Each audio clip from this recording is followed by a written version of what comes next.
Picture a massive bank vault, the kind with 2-ton titanium doors, locked tight with virtual padlock by the NHL commissioned the moment the Olympic Games began.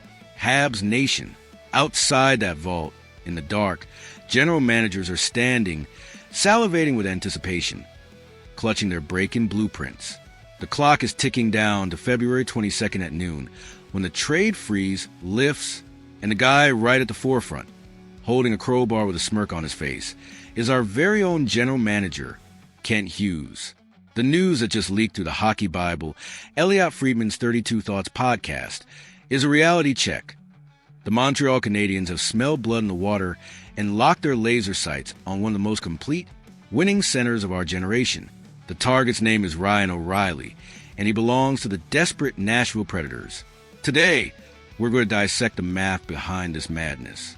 We'll understand why O'Reilly could be the engine our offense is missing, how the swift justice of the market has turned the Nashville Predators into a liquidation store, and what the real price is to pry this guy out of Tennessee. But before I throw his staggering numbers on the screen, I want to put you on the spot to test your roster vision. You just seen young Oliver Kapanen play incredibly well. We've already brought back Philip Danault to bolster our defense, and we've got Michael Hage cooking in the pipeline. Would you have the guts to trade a first-round draft pick for a 35-year-old player, risking blocking the path for our young talent in the lineup?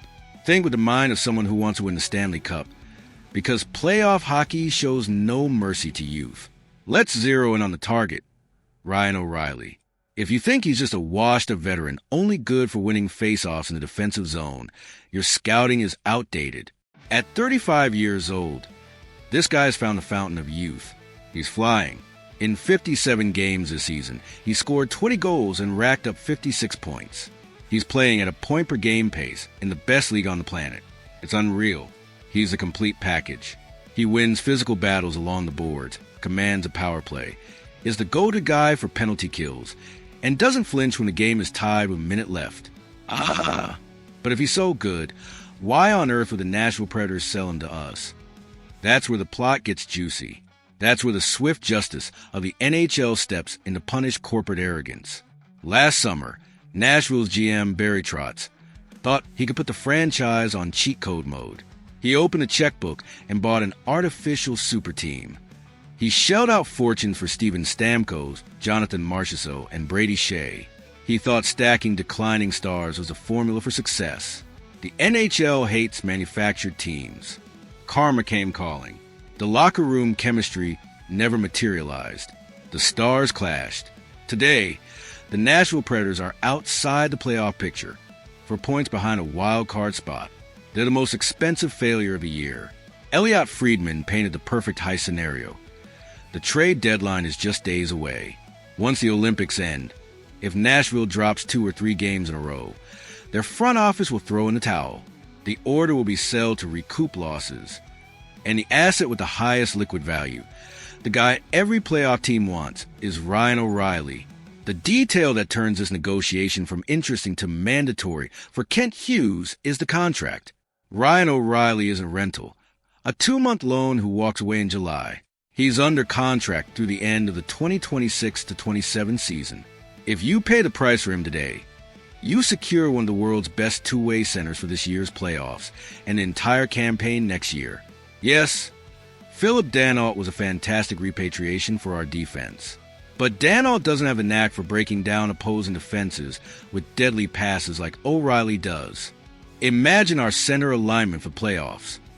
Nick Suzuki on the first line, Ryan O'Reilly on the second dominating both ends of the rink, Danault on the third shutting down opposing stars, and Jake Evans on the fourth. You create a concrete wall down the middle of the ice that's impossible to penetrate. It's the exact tactical model that made the Vegas Golden Knights and Florida Panthers recent champions. Massive center depth.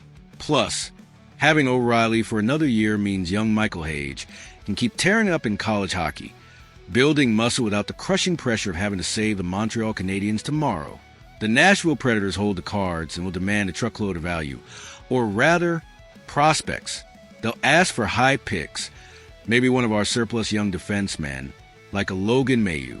I'm tossing the negotiation clipboard onto your table now. The vault clock is almost at zero. Do you jump into the bidding war against the other 10 teams that will call Nashville and agree to pay a first-round pick and a top prospect for Ryan O'Reilly, securing the backbone of our team for the next 2 years? Or do you think our current roster chemistry is good enough, and bringing in a 35-year-old chief could fracture Nick Suzuki's leadership in the locker room?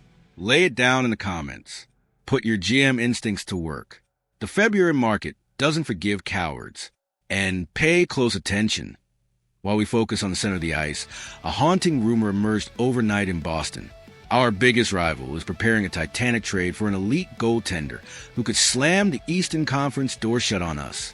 But the identity of this guy will blow the lid off that in the next video. Stay locked in.